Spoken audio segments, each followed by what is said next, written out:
KillerPigeon and I'm playing Red Orchestra 2. It's a game like Tripwire Interactive. It's actually fairly different FPS from the usual play of games such as Battlefield, the common one, I guess. And it's not a bad thing, it's different.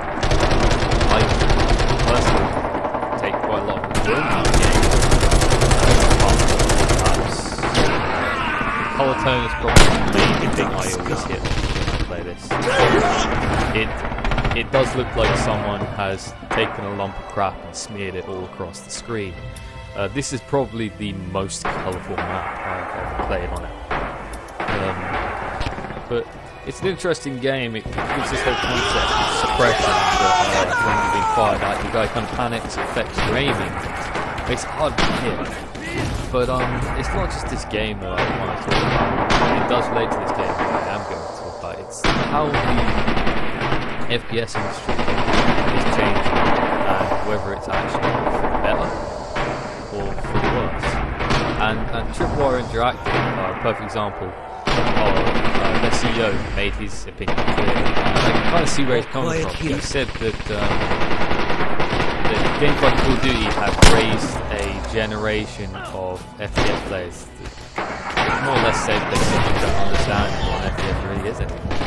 That's what we're getting at. And I have to agree, it's changed the genre, and whether you say it's better or worse is debatable, but many people would probably, you know, who played the older ones would probably go, yeah, it has. You know, this is a different take, it's more realistic, but at the same time, I guess you could argue realistic. Being able to, you know, like, have your gun at this height always, and they look like you're not, would suggest that your head is kind of walking your chest, and then the whole regeneration stuff. See, I played loads of games, and, like, Battlefield's probably basically a lot of Battlefield, and while I was a big COD player, guilty as charged, but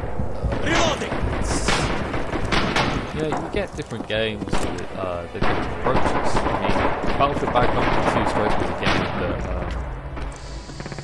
was better than Battlefield 3 in ways, because the thing is, I had a first recording for this, and then I had to scrub the audio sometimes ago. Not very effective. I seem to do better with other people in the video. But Battlefield 3 is a game I love to hate. It's great, I do love it, yes. But there are also things that drive me nuts about it. One of the main things would probably have to be the high reliance involved in the game. The game has become so easy to use that you spend most of your time just aiming something to lock on. And it takes the thrill out of it. I used to love Battlefield Bad Company 2 and how you had to kind of, you know, you had to hit up the tracer dart and then you can lock on. It actually challenged the player more, and that kind of hits on another point. Not just about FPSs, but games in general. Have kind of adapted from kind of hardcore thing into a more generic and kind of casual game experience. How you find games like this less available. I'm not saying this is maybe as hardcore as some games from like 20 years ago perhaps, but even by modern day standards, it's fairly hardcore, I guess. And this game is more challenging. So I need to move. But it's the fact that game devs seem to have to develop a game that spoon feeds you, takes you on the journey, holding your hand the entire time. And you know, I kind of yearn those games that really just look at you when you're struggling, get tough luck. So it's not fun, but it's more enjoyable in the long run, because when you overcome something, you really feel like you've achieved. And you know, I can understand with campaigns in some cases because you need to be guided to understand the story. But you know, sometimes serious isn't always possible. It's important to build a relationship with players, characters, main characters, but it's how you handle it in the long run, I guess. I mean, perfect game that handled it well. Actually, is completely forward. Surprisingly enough, I've never felt such a close attachment as I did to Captain Price. He's probably my favourite FPS character because of it. I remember one person, I can't remember who it was, but he kind of compared the start of that relationship to the first mission, the shipwreck, where you're saved by Captain Price, and he said something about the moustache. It kind of engaged you, and it was the building of a relationship, I guess, is what I was trying to get. And it was pretty awesome moustache. It wasn't just about the moustache, obviously, because when he comes back into it, I know, total spoiler, but if you haven't seen it already or played it already, you probably won't. When you come back into it, the moustache, maybe evil. You know, it's hard to get the right mix between aiding the player, guiding the player, engaging the player. You know, it's a difficult job, and it's one that devs face all the time. I mean, this is a perfect game that doesn't give a crap about characters. You don't build any relationship, and that's fine, I guess. This is a game all about killing, and it doesn't hide it. But I do kind of hate when games try and be serious, but they're making too much of a joke. You know, that's fine. It's not going to work out most of the time. I mean, Battlefield 502, I love the multiplayer, but the single player was crap. You know, you have to build an emotional bond over the course of the game with the player. And I always remember that scene. I remember it, but not for the right reasons. The scene in Bad Company 2 where your pilot sacrifices himself so that you can all get away. Now, they done that totally wrong in my opinion. Because I felt no attached. I hadn't been emotionally attached to the player, the character whatsoever. So when he died, it was like, okay, fair enough, let's get out of here. I didn't feel like I was drawn in, and there was no gripping emotion. Like when you think Captain Price in Call of Duty, it kind of grips you. You're kind of upset about it, and actually that's one of my highlight moments with the series, which it's a shame they can't get back to that, because I can't help but feel there's no emotional grip anymore. I mean, I was surprised it was so in World War 3. I thought I would have felt been tied to him, been upset when he died, but when we died, there was nothing. It felt like it was rushed. His death didn't mean anything, really, and okay, that's war, but they hadn't even tried something as much as that. Keep killing them! And that's where you go wrong. It's possible to make a protagonist or main character death count or something, because if it doesn't, you're going to have problems keeping people engaged. You just look like you're that way.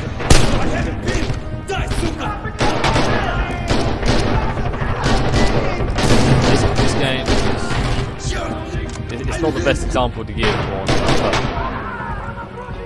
characters and their meaningful deaths.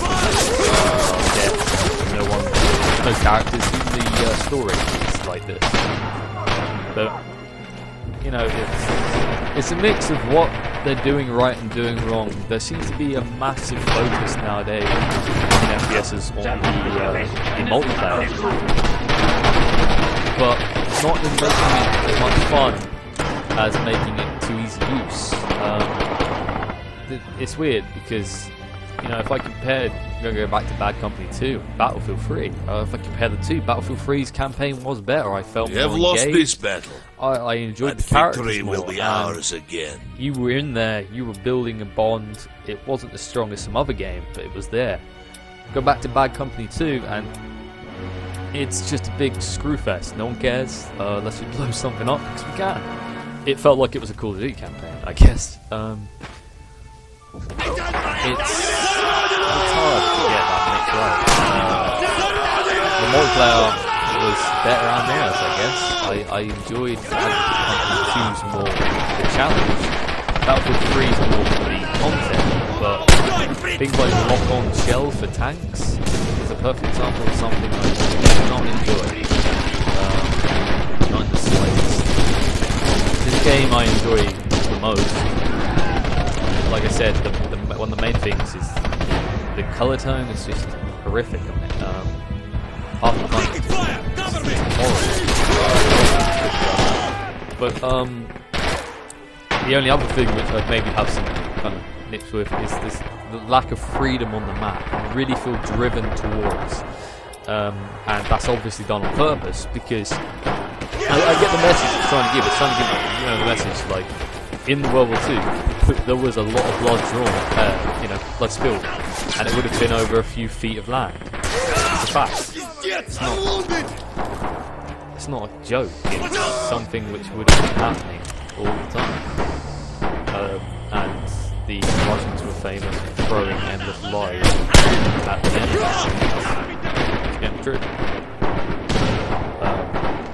And thus, the way this game runs around, and the way you always die, is something that won't appeal to every player, because some players like to feel invincible, like in the Call of Duty game.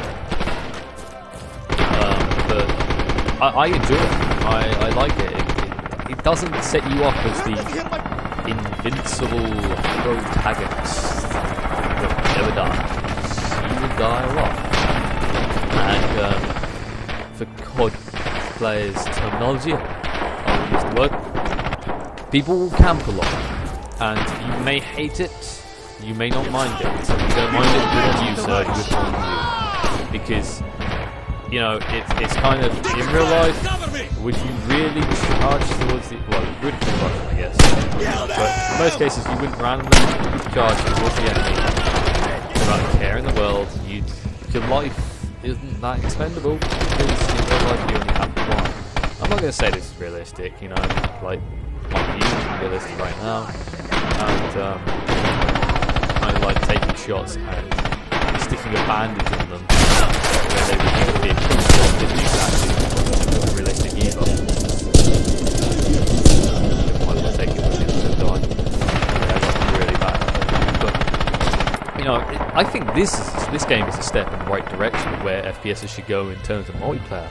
It should take some teamwork, it should take some hard grit, and it shouldn't just be okay, I think there should still be casual games out there, but I think games like this are important to the more skilled or hardcore gamers in the community, because they're more challenging, and that's not a bad thing. Another thing I hate there, you probably wouldn't be able to shoot people to see the tip of his head. It's important to have that balance between those games that allow you to move around and those games that really push you to your limits, whether it's just trying to look or something else. Sometimes I get annoyed by the holes, and if you guys with like fully automatics and they really kick your ass, but it's all in the balance, and it's kind of like you're not always going to win. A lot of COD players don't like that. I used to be one of those COD players. I feel a lot better about games. I've stopped playing COD for quite a while, but yeah, I know COD players that used to play COD. I'm just criminal, aren't I? But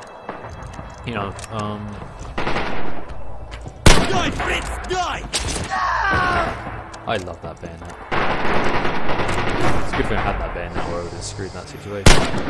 I quite enjoy this game because there will be a lot of times dying, but just that moment when you actually start moaning is totally worth all those deaths, because you feel like you've done it, even if it's just because you got in a silly little spot where they won't, it feels worth it every time.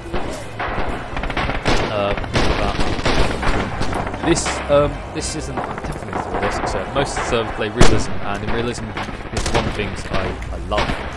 Not seeing games with kill counts. Anything like a kill count, because that isn't challenging the player. That's basically wiping their ass for them again. It was their mess. Make them clean it up. You know, it's like if I get shot here, I'm gonna know that it was from here. I know it's not from here. There's no windows, no access. So I'm gonna have to logically think about it. You know, I'm gonna have to work it out myself. And the same thing I have to say about campers, or as they call them. It did used to be called holding position, kids. I'm sure there's a few viewers, of the few I have, that are old enough to be nodding their head going, yes, we did all of that, and bravo to you, sir. I think I've only referred to it as camping when I played COD, and that's only when they're in the corner. But then again, you know, COD's a game where you do get sitting in the corner. But the fact of the matter is, you know, it's all in the court. If someone is camping, don't you know exactly where they are then? And if you say no to that, they can't be camping, because how would you know they're camping if they're not in the same spot, you know? Then you know, the whole camping screen has become excessive in recent years. I remember one person who referred to it as zonal camping, which literally meant he was saying the person was holding the area. I don't think that really counts, but bravo for making up a word. I don't think this guy's camping here. I think he's just logically thinking out his plan before reloading his gun. He's a bad example. But like, there's a bunch of people who are just sitting behind sandbags, shooting away, trying to clear the way. Okay, that's not camping. That's using your fucking brain. You wouldn't randomly charge into the camping guy. That's not smart. I wouldn't suggest that to anyone with a brain. Probably suggest it to every COD player, because no offense to those few that do have a brain, but most of them don't. See, now, you know, if I was a COD player, if I was in a COD game, I'd probably be screaming down the mic right now, because that's corner camping. But, you know, those turns got me. I probably should have aimed down Soin. If I did, he would have been dead. I was hoping that my record area would kill him, but it didn't. But really bad. Looking back at it, because it kind of, you know, when you kind of like stick out your own body and have a look at it, kind of take perspective how you've changed. You're not enjoying games the way you used to. That's upsetting. I don't get the games to scream and rage, to enjoy. There you go, there. I'm having that trade-off. My teammates probably aren't, but they're doing the scream. If they are, I would suggest they don't play a game like this, because there's a lot of potential screaming to be done. The game itself, you know, like a little bit, take out of this perspective, die and stuff maybe. Like, I don't think there are a lot of these players from what I've been told, and there are some very good players, I'll give it to them. So if you take that, you know, take a neutral ground on it, and you can see a potentially quite good series.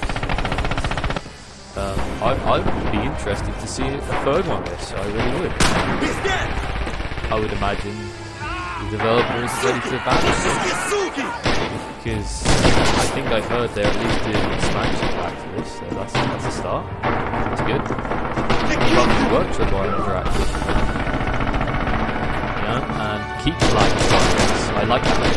We need more devs who, instead of saying they're commercially successful, which they are, yes they are saying the reasons they're commercially successful aren't right. They're crippling the FPS genre. They're not pushing people forward. It's true, they're not.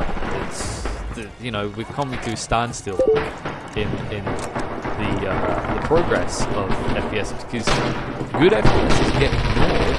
You know, good ones with a lot of potential get ignored. And great ideas in them, because it's not COD. I think a perfect example of one COD was Homefront. it's not that recently. It's a perfect example. I mean, everyone said, no, it's COD clones. COD, why would I play? COD, for quite a few games now, has had vehicles in it, and I believe they had kind of like a bounty system going on. A lot of the ideas that they were trying to have were brilliant. I think there are very few people out there who can see the game mode that they had in that. The whole, I can't actually remember its name, but basically, the more people you kill, the bounty you get, and more players will become hunted. That was the best idea for balancing, like, I don't know, the better players in recent years, and it got shuttered, and everything else everyone complained it was like clone and didn't have any life. Later that year, what comes out? Battlefield, which I get to look closely and see both of ideas from Homefront. Even if it's something small, such as the boost function on Battlefield vehicles, or in Call of Duty stuff like kind of like the recon drone that was copied, and then you've also got it was called Airburst Launcher in Homefront, and they put it in W3 as that grenade launcher. You set the range on, basically. That idea was Homefront. I love that idea on Homefront. Some people call it pro card, but I love bouncing grenades off the ground. I think I got it. Totally worth it. And another thing that seems this good game, which I don't like, is bullet drop. This game has bullet drop, and it has bullet drop. I like that. Because there's nothing funner than those situations where you and an enemy kill each other. It seems that COD players hate that, and thus it doesn't exist other than probably even that is incredibly difficult to pull off, because there's some like lens issue where you're actually choking fire at you guys. That's what I've never seen. But like, yeah, you never see the two players shoot each other. It just doesn't happen. It's a little something which is enjoyable. And it's just like, you know, I've heard some people go, this isn't like Call of Duty, it's not realistic. No, really, I've heard someone say that before, and I was pretty shocked, because I don't think hiding behind cover for 2 seconds to regenerate the leg was really realistic. I don't think always being 100% accurate at any range was realistic. I don't think surviving grenades so easily to regen was realistic, or I'm pretty sure in real life if you killed 7 men, you wouldn't be able to call them Harry strike. But I don't know, like one more match. I've been talking for quite a while, haven't I? And I'm probably boring. So there's probably a lot more I want to say, but let's say this doesn't go too bad for God's solo talk. Let's play. So this is KillerPigeon signing out.